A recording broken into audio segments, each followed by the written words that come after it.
Hi guys, this is Radio. This is Sunset Arts. This is a video game review of Project Cars. This is, Josh. And Jacob. and we're here at Sunset Arts reviewing your game. First, Project Cars. This is what we're reviewing. It is a Slightly Mad Studios.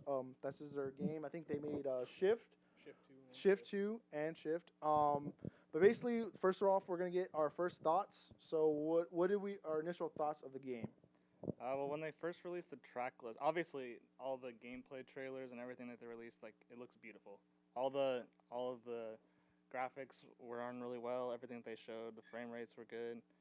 The cars look beautiful with all the different paint jobs and all the different types of cars that they have. The one thing that I did notice and kind of caught me off guard was how few cars they had in their lineup. I think compared to games like Forza and Gran Turismo, there was really a lacking amount of cars. Which isn't good or bad, but yeah. Well, when I initially saw it, I was really excited. The last racing game I played was Forza 5, and I always was looking for something more heavy on the simulator side. So Project Cars looked fantastic. Really excited. Jacob mentioned the car list seemed a little short, but I figured they would make up for it with how high of a quality each car was. So Well, this was my first racing game since Dirt 3, which is a 360 title, or it was last gen. Wasn't really looking for a racing game in general, but was willing to try. But I had fun so far. But I'm basically a novice. But obviously, like you both said, beautiful gameplay wise, simulation. All the same. Going into it though, uh, what? Okay, so we're gonna go into the graphics right now. What do we think about the graphics? I guess who wants to go first? obviously, like the trailer showed, it's a gorgeous game. All the weather effects, the rain looks spectacular. I've only played the console version, but from that, it looks great. All the cars are very highly detailed, inside and out. The tracks are fantastic, down to the little rubber pellets coming off the road. I love that. It was awesome. I'm glad you love rubber pellets. But yeah, graphically it's amazing. There are some issues with smoothness as far as frame rate goes, but we'll get into that later. So I think they do a really good job with all the different angles which you can use as you're driving. They do a really good job with like the inside the car, with inside the helmet, inside the car. I love that. all The mirrors inside the helmet's set pretty up. nice. Yeah, so look, there's a high level of detail that went into putting all that together. I have yet to get a race that had anything but sunny weather, so I haven't got to experience that yet. Yeah, Josh. Everything, Josh had one. yeah, everything I've seen, it looks great so far. Josh drove in the rain for about 20 minutes and restarted all those races. something to note, even in the console version, something they did which is really neat is you can actually adjust. I know for console users this is a shocker. You can actually adjust the graphic settings. Oh, I didn't know that. Yeah. You can adjust some of the minor ones, like the mostly post process effects, lens flare, bloom, heat haze, stuff like that. But you can actually tune those up and down to your liking, and you can also adjust the field of view, how panned out or zoomed in it is for each viewpoint in the car. So something nice to note there. I basically have like the same opinion with you guys. I don't really have much to say else to say, I guess. Gameplay then, the settings and stuff. So that was like pretty important, obviously. So what do we do first, I guess, or what do we like about the gameplay? Well, obviously, the first thing that's probably striking is when you go into the options menu, it breaks down everything line by line. There was a lot of options. Yeah, and when he was talking about settings, he's talking about the how you can adjust the controls. If you're using a gamepad, you can adjust the sensitivity on every input. Dead zones, it explains everything to you, which is really nice there. Also, when you are tuning your car, all the options are available to you. It's very in depth. It tells you everything you need to know if you've never tuned a car before. It tells you exactly what each thing does. Makes it really easy. Lays it out really nice. So from a gameplay perspective, that's one thing that's definitely a plus there on their part. I thought that was the best part of the game, honestly. Like what you were talking about, Josh, how the tuning, how it breaks it down. Because I'm not someone that's familiar with racing games, or familiar with tuning a car or anything like that. So being just entry level, being able to understand how changes in tire pressure, changes to brake pressure, the balancing of the distribution, everything like that, how it's going to affect the understeer, the oversteer, how it's going to affect my performance on the track. It was pretty easy to understand that quickly. For me, obviously, like the manual, like shift and up and down. I guess that was my difficult part. Obviously, that's simple, but you guys helped me out with the settings already. But like getting used to that, the braking and stuff. Obviously, I thought that was like the most important or most crucial part about this game too, was that your tuning and the way you set up your car is super important because I think we started with karts and like me and Jacob without that first setup that you had us, and I was struggling so hard. And then after we set that up, I was doing a lot better. It was easier for me to do. So Yeah. Well, that reminds me. If you're just getting into the game, that's something you'll want to look at. If you don't touch anything and you just try to race, it's going to be very difficult. So that might be a negative in terms of game. yeah. So but I mean, we're gonna do a video on like the basic setup what we did. Mm-hmm. Later on, we'll post a video up on one of these Tuesdays about that. We're gonna get into game modes, I guess. So different types of races, career mode, practice mode, online, I guess. Okay. Obviously, it's pretty basic. They have your normal career mode, which, unlike Forza, doesn't really operate on like a currency system. You don't earn money. You don't buy upgrades for your car. You just go through the tiers of racing. You're given a contract right from the start. Don't really matter. That don't really matter. They're pretty generic and procedurally generated, but they're just a way to advance. And there's 8 tiers ranging from basic karts at 125 cc's to I think the highest is LMP1 cars, which is above. I love those cars. Yeah, they're pretty nice. And like Formula One racing, high level Grand. I think I'd driven all the cars. That was my favorite because we were going so fast and I didn't know what I was doing. Yeah. Well, I mean, we were going like 180, like right before like a 90-degree turn. I was like, what is going on here? So, My favorite part about the career mode was actually how any of the vehicles were available to you at any time. Games like Forza, you kind of have to grind through trying to get first place, second place, third place, just to get money to buy whatever car you want or to get better parts for your car. So it was really nice that everything was handed to you. You have the keys to every car in the garage. which was like it's good and nice about having that selection what you're talking about because you just get to straight out. Well, with Forza you have to earn everything Right, basically. yeah. So even though there are fewer cars in this game than there are in Forza or Gran Turismo, you have immediate access to the entire library that they have.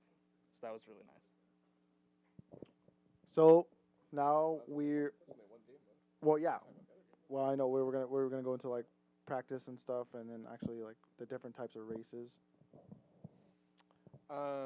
Well, besides career mode, there's obviously, within the race, you have the options of qualifying, practice, races. You can set up all the rules. You can do just single race weekends. Online is, it's pretty nice. Yeah, well, we haven't really played much of online, but obviously we played together. As in us three together, yes. I played like one game, but it was getting into matches was pretty easy. The only thing we had was getting into a lobby right after, or getting into the same lobby after we finished a race. Well, yeah, but continuing a series, like you can't do like a series of races. As soon as you finish the race, you pretty much have to just back out and find another one. That'll probably be an update or something like that, I or would something down the imagine. line. I would imagine. I don't know about the PC version if it's any different, but otherwise it's pretty straightforward. I mean, you can change any settings. Like straight runs or like laps. Oh yeah, you can do. All the courses are available. There's a ton of courses. So, yeah, as far as that goes, and other than that, I think this career single race. Career practice. Time trials. You can do time. I think something else that's really nice is how you can tell the game how much time you want to spend on a particular event. Yeah, I forgot about that. Yeah. Or a particular race. So you could say that like I want to race for 10 minutes, and it'll scale all the qualifying and all the number of laps that you have on your track if the track is laps or stage. Well, it depends also how many times you're gonna restart the race too. Yeah, that's true. It can get really frustrating if you're not used to it. But it's really nice that they did that they added that level of. So if you want to race 24 hours, You can literally there's a track, the 24-hour track. Yeah. Le Mans. Yeah. You can do it's just a basic slider. You tell the game, hey, I want to race 15 minutes, and depending on what course, it'll set the number of laps. Good to go.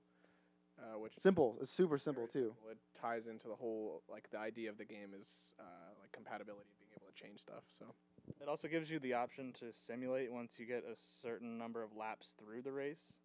So if you're blowing everyone away in first place or whatever, you can just sim the last half of the race, which right is unlikely. Holding first is very hard. Exactly, yeah, because AI, especially with their default settings, can get you easily if you're not. It's very frustrating to see some like the CPU like bolts off a turn, and I'm like, how am I not going that fast? And I'm in like sixth gear at full throttle. And I was like, what's going on? Right. Yeah. Pros and cons, I guess. Right? Are we good with the game modes? Right? Yeah. Pros and cons. Who wants to go first on pros? So I guess one big pro would be there's a few, but just the overall customization, like we were talking about. We've talked about it a lot already. You can tune everything to your liking, and I mean everything. Even like the pits too. Yeah.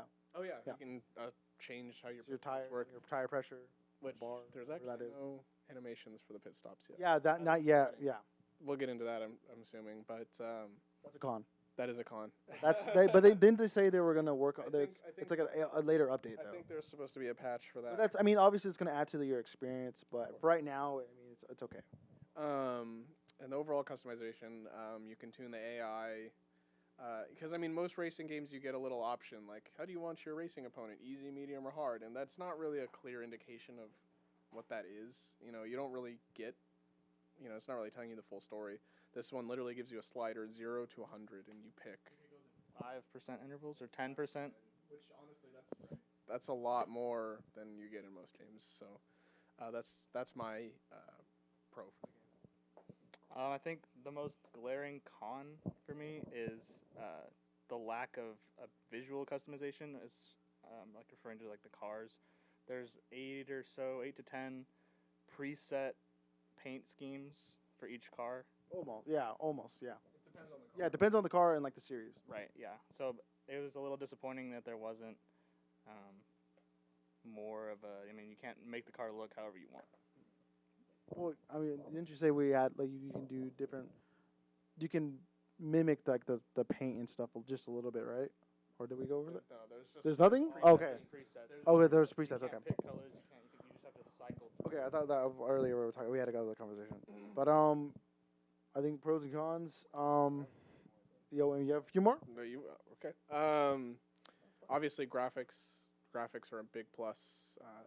Especially for like a console too. Oh yeah, for a console game, they look fantastic. Definitely the nicest looking racing game I've played, at least on the Xbox. I know Drive Club claims to be pretty nice for the PlayStation.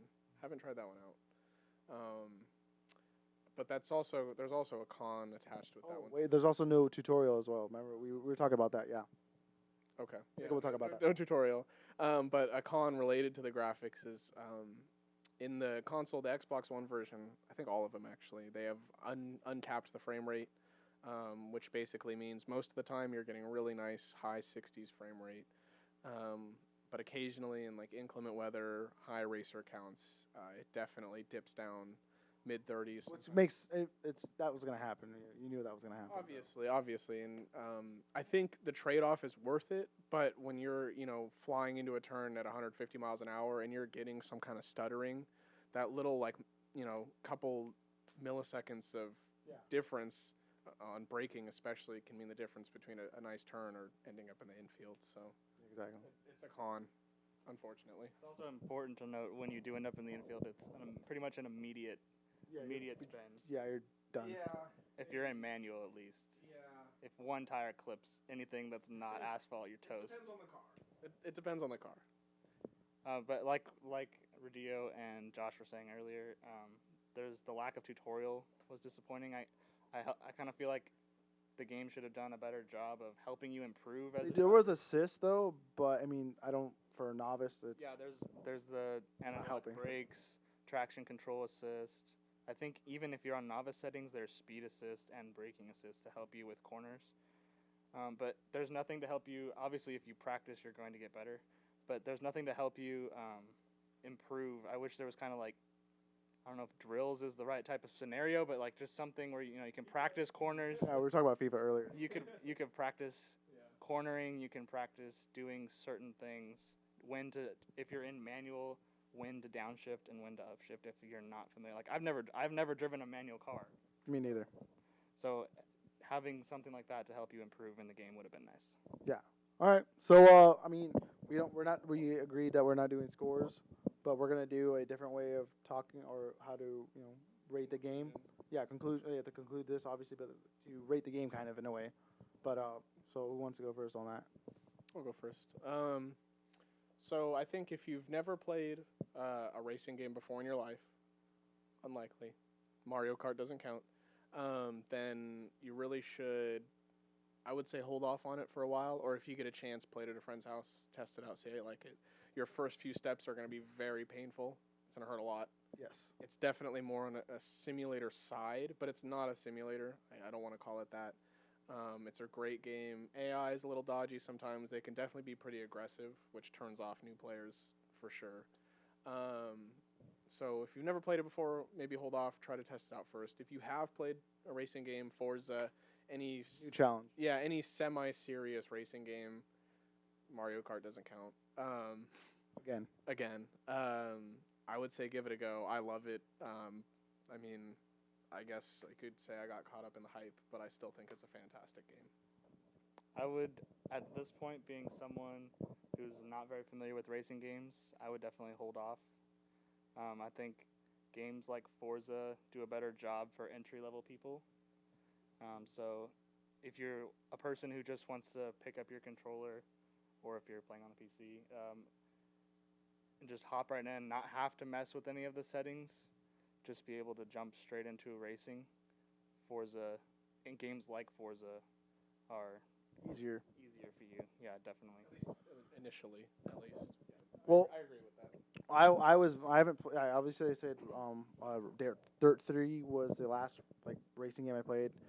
I definitely wouldn't have got this on release. Obviously, we did the review, but I would have waited probably for later in the year or when it dropped in price significantly so I can try it. But like Josh said, I would have definitely tried it at a friend's house. So he's my friend. I would have probably tried it with him.